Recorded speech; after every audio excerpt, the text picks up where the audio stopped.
సాంస్కృతిక రంగంలో మేలుకొలుపు మేలి మలుపు ఇష్టా అని కళ కోసం కాదు ప్రజల కోసమని ఇష్టా నాయకులు కె స్వామి సిపిఐ నగర కార్యదర్శి కె కనకరాజులు అన్నారు.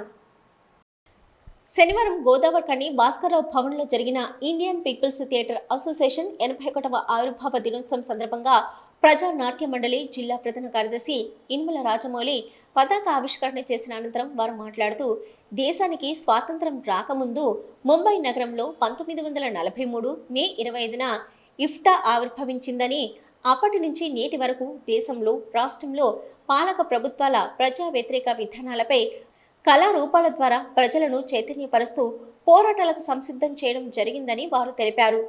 ఆనాటి నుంచి ఈనాటి వరకు ఎంతోమంది కళాకారులు ఇఫ్టాలో భాగస్వాములై ముందుకు తీసుకెళ్లడం జరిగిందని, ముఖ్యంగా మన ఉమ్మడి రాష్ట్రంలో ప్రజా నాట్య మండలి పేరుపై తెలంగాణలో నైజాం పరిపాలనకు వ్యతిరేకంగా ప్రజలను కళారూపాల ద్వారా ప్రజలను చైతన్యపరుస్తూ పోరాటాలకు సిద్ధం చేయడం జరిగిందని వారన్నారు.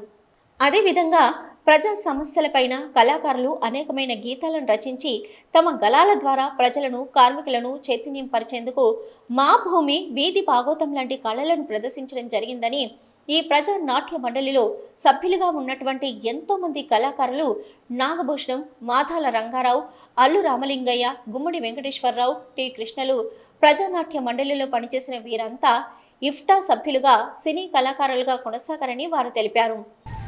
ఇండియన్ పీపుల్స్ థియేటర్ అసోసియేషన్ అనే ఒక సాంస్కృతిక సంస్థ ఆవిర్భవించింది. అంటే మనకిక్కడ తెలంగాణలో, ఇంతకుముందు ఆంధ్రప్రదేశ్లో ప్రజానాట్య మండలి అని ఏ విధంగానైతే పిలుచుకుంటున్నామో అట్లా దేశవ్యాప్తంగా ఏర్పడినటువంటి సాంస్కృతిక సంస్థ ఇఫ్టా. దానికి అనుబంధంగా అనేక సంస్థలు అన్ని రాష్ట్రాల్లో, దాదాపు 29 రాష్ట్రాల్లో కూడా ఇఫ్టా శాఖలు ఉన్నాయి. అయితే రకరకాల పేర్లతో ఉన్నాయి. కానీ అఖిల భారత ప్రజానాట్య మండలి అనదగిన సంస్థ ఏదైనా ఉన్నదంటే అది ఇండియన్ పీపుల్ థియేటర్ అసోసియేషన్.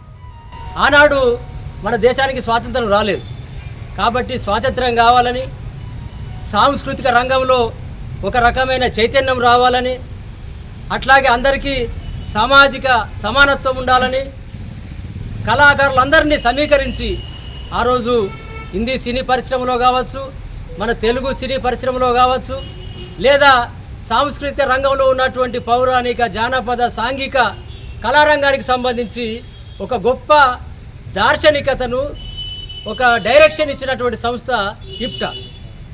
ఆ రోజు బ్రిటిష్ సామ్రాజ్యవాదుల చేతిలో మన రాజ్యం ఉన్నప్పుడు అసలు ఏ సంఘం పెట్టుకోవడానికి కూడా వీలు లేదు. ఈ సంస్థ నాయకుల మీద కూడా నిర్బంధం ఉన్నది. ఆ రోజు ఈ సంస్థ ఎందుకు అంటే ఇక్కడ తెలంగాణలో నిజాముకు వ్యతిరేకంగా మా భూమి నాటకం ఆడితే కళాకారులను తీసుకుపోయి అరెస్ట్ చేశారు. ముందడుగు నాటకం వేస్తే తీసుకుపోయి అరెస్ట్ చేశారు. లేదా బుర్ర కథలు చెప్తే, జముకుల కథలు చెప్పి రైతులను, కూలీలను చైతన్యపరిస్తే తీసుకువెళ్ళి అరెస్ట్ చేశారు. కాబట్టి నిర్బంధాన్ని ఎదుర్కొన్న సంస్థ కూడా ఇఫ్టా. మన ప్రజానాట్య మండలి వల్లనేనని ఈ సందర్భంగా గుర్తు చేసుకోక తప్పదు. మరి అనేక సంవత్సరాలుగా అనేక ఉద్యమాలకు ఊపిరిలూదిన ప్రజానాట్య మండలి గోదావరికనిలో కూడా అనేకమైన కళారూపాలకు నిలయంగా ఉండేది. మరి ఆ రోజుల్లో 1980 దశకంలో నేను కూడా ఒక కళాకారునిగా, డప్పు కళాకారునిగా ఉండి 85 వరకు అనేకమైనటువంటి శివాలమ్మ లాంటి వీరంగ నృత్య నాటికలో కూడా నేను నటించిన సందర్భం ఉంది. మరి ఆ రోజు జాగబన్న దాన్ని రచించి అనేక చోట్ల కూడా ఆ కళా ప్రదర్శన చేయడం జరిగింది. శివాలమ్మ అంటే ముఖ్యంగా ఇందిరాగాంధీకి సంబంధించిన ఆమె చేస్తున్న ప్రజా వ్యతిరేక విధానాలపై ఆ శివాలమ్మ రాయడం జరిగింది జాగబన్న. అందులో ఒక వంతకునిగా మేము కూడా చేయడం జరిగింది. అదేవిధంగా ఇఫ్టాలో పనిచేసి అమరులైన కళాకారులకు సమావేశం 2 నిమిషాలు మౌనం పాటించి నివాళులు అర్పించారు.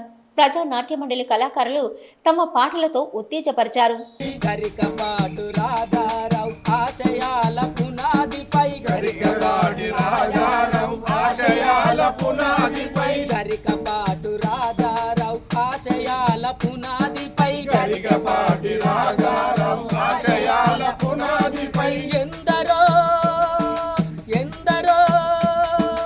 ఎందరో ఉత్తమ నటులను అందించిన సౌదమిది